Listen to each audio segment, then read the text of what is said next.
Hello friends, welcome to this video. और आज के इस वीडियो में हम बात करेंगे एकेडमिक आइल्स राइटिंग टास्क 2 के बारे में। दोस्तों, हमारे बहुत से फ्रेंड्स हैं जिनको आइल्स राइटिंग टास्क 2 में बहुत ज़्यादा डिफिकल्टी होती है, उनको वर्ड्स नहीं मिलते और उनको वो तरीका नहीं पता कि किस तरीके से वो आइल्स राइटिंग टास्क 2 लिख सकते हैं। तो दोस्तों, इसी काम को हमने आसान बनाया है और एक खास टेम्पलेट दोस्तों हम आपके लिए लेकर आए हैं। अगर आप इस टेम्पलेट को अच्छे से समझ कर इसकी 4 से 5 बार प्रैक्टिस कर लोगे, आई गारंटी यू, तो ये टेम्पलेट आपको बहुत ज्यादा बेनिफिट करने वाली है। मेनली आइल्स में 6 टाइप के राइटिंग एसेज होते हैं, तो उनमें से एक ऐसे की टेम्पलेट आज हम आपके साथ डिस्कस करने जा रहे हैं। तो वो टेम्पलेट है डिस्कस बोथ व्यू ऐसे। कई बार हमें बोथ व्यूज को डिस्कस करना होता है, तो उसी के लिए हमने एक टेम्पलेट तैयार की है। दोस्तों, अगर इस टेम्पलेट को आप अच्छे से समझोगे और इसको समझ के प्रैक्टिस करोगे, ये बहुत ज्यादा फायदा आपका करने वाली है। सबसे पहले इंट्रोडक्शन में आपको क्या लिखना है। जब आपको बोथ व्यूज डिस्कस करने हो तो उनकी शुरुआत कैसे करें और कौन से वो सेंटेंसेस है जिनको आप अपने इंट्रोडक्शन में लिख सकते हो। तो चलिए शुरू करते हैं। तो जब आपको शुरू करोगे तो आप कैसे शुरू कर सकते हो? One of the most debatable या फिर one of the most controversial topics, one of the most debatable issues comes from या relates to. Comes from, relates to, इनमें से एक आपको लिखना है। या तो आप डिबेटेबल इश्यूज लिखिए या कंट्रोवर्शियल टॉपिक्स लिखिए, इनमें से एक आपको लिखना है। उसके बाद जो इशू आप डिस्कस करने वाले हो, जिस पर आपका आर्ग्यूमेंट होने वाला है, वो आप लाइन इसमें लिख दोगे। उसको लिखकर आगे क्या लिखोगे आप? In this essay I am going to analyse the both aspects of the given question, या I am going to examine the both aspects of the given question। आप ये भी लिख सकते हो I will examine the question from both points of view, right? ये आपका introduction तैयार हो गया है। दोस्तों, कुछ एक्स्ट्रा चीजें हमने इसमें डाली हैं, जैसे one of the most debatable topics, इसकी जगह आप one of the most controversial topics भी लिख सकते हो। कम्स फ्रॉम, रिलेट्स टू, इनको आप एक लिखना है। इनमें से आगे आपका जो व्यू पॉइंट है आप वो लिखोगे। उसके बाद in this essay I am going to analyse या I am going to examine, ये भी आप लिख सकते हो। I will discuss the both views in this essay, ये भी आप लिख सकते हो। तो ये परफेक्ट आपका इंट्रोडक्शन हो गया और ये आपके पूरे ऐसे की टोन को सेट करता है। अब चलिए दोस्तों आगे चलते हैं। अब बॉडी 1 में यहाँ पे आपको उन बोथ व्यूज में से किसी एक व्यू के बारे में बात करनी है। उस एक व्यू को आप एग्जाम्पल के द्वारा डिफेंड करोगे, अपने व्यूज वहां पे डालोगे। आप यहाँ पे क्या लिख सकते हो? On one side of the argument. आप यहाँ पे क्या लिख सकते हो? On one side of the argument. Okay, ये रहा हमारा on one side of the argument. आप यहाँ पे ये लिखिए, या फिर ऑन द वन हैंड। अगर आप ऑन द वन हैंड लिखोगे तो आपको सीधा डायरेक्ट शुरू करना पड़ेगा। On the one hand of, on the one hand there are people, यहां से शुरू किए। अगर on the one side of the argument, फिर आपको लिखना पड़ेगा on the one side of the argument. अगर आप ऑन द वन हैंड लिखते हो, on the one hand there are people who debate over या who argue over. On the one hand के साथ ऑफ द आर्ग्यूमेंट नहीं लिखना है आपको, on the one side of the argument ये आपको लिखना होगा, ठीक है। उसके बाद हु डिबेट, डिबेट और या आर्ग्यू, इनमें से एक वर्ड आप यूज कीजिए। ओवर द बेनिफिट्स ऑफ, उस चीज के बेनिफिट्स के बारे में बात करनी है। Significantly, considerably, outweigh its advantages. Significantly या फिर कंसिडरेबली, इनमें से एक वर्ड आपको लिखना है।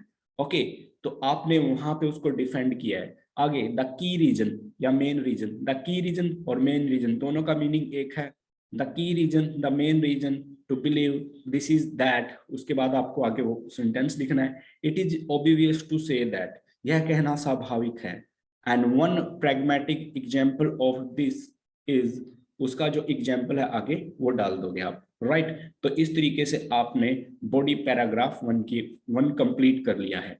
आपने एक पॉइंट को यहाँ पे डिस्कस किया है, उससे रिलेटेड एग्जाम्पल दिया है, और जो ये वर्ड्स है आप सारे के सारे वर्ड्स वहां पे डाल सकते हो। हाँ, ध्यान रहे एक वर्ड के सिनोनिम भी हमने इस टेम्पलेट में आपको दी हैं। कुछ सिमिलर सेंटेंसेस भी हमने यहाँ पे डाले हैं।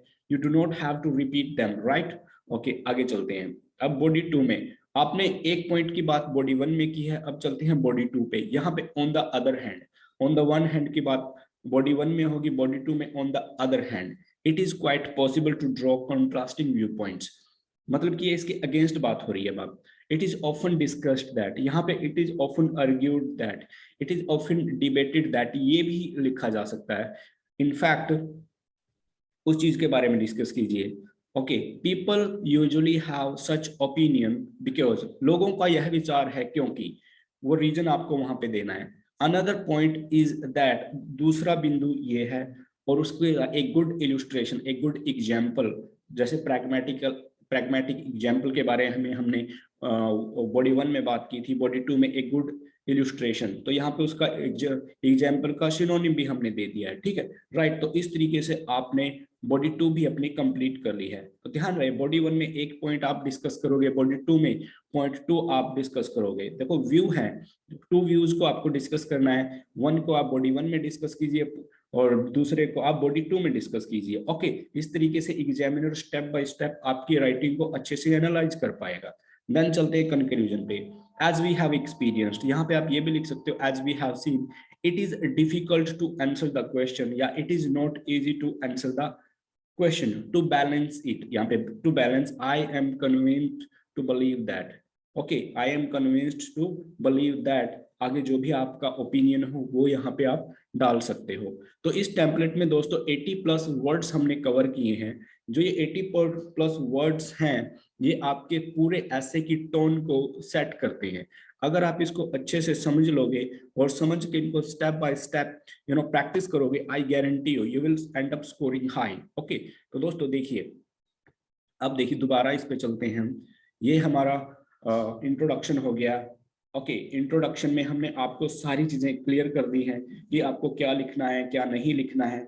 उसके बाद हम उसके बाद हम बॉडी 1 को डिस्कस करते हैं। बॉडी 1 में we have told you each and everything, and then we come to body 2, right, and we have also discussed over there. और फिर हमने कंक्लूजन को अच्छे से यहाँ पे डिस्कस कर लिया है। Everything is crystal clear now before you, and I guarantee you will be able to answer each and everything very well. Okay, तो ये आपका पूरा बॉडी पैराग्राफ हो गया है, और आपका इंट्रोडक्शन हो गया है, और कंक्लूजन भी हो गया है।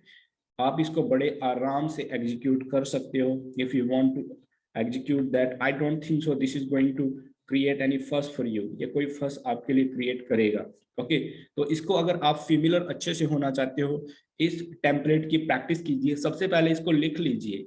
अगर आप लिखना नहीं चाहते तो इस वीडियो के डिस्क्रिप्शन में हमने टेम्पलेट का लिंक आपको दिया है, उस टेम्पलेट पे जाइए, इसको कॉपी कीजिए। कॉपी करने के बाद इसको प्रैक्टिस कीजिए 6-7 डिस्कस बोथ व्यूज, ऐसे आप प्रैक्टिस कीजिए ताकि ज्यादा फेमिलियरिटी आपकी इन वर्ड से, इस स्ट्रक्चर से हो जाए। जब इसको इस स्ट्रक्चर से आप फेमिलियर हो जाओगे, फिर आप एक अच्छा सा ऐसे लिख के किसी अच्छे एजुकेटर से उसको एनालाइज करवाइए, और वो आपको गारंटी देता हूँ पक्का आपकी प्रेज करने वाला है कि how you executed this wonderful writing. Okay, so I hope that as this essay template is going to help you a lot to get good band score in IELTS writing task 2. And you have to do one very important thing is this, that do not go there without practicing it. You have to practice as many tasks as you can, so you become more comfortable, you do not have any kind of confusion. और जो template हमने दी है, इसकी अच्छे से practice करने के बाद ही आप कंफर्टेबल इसके साथ फील कर पाओगे।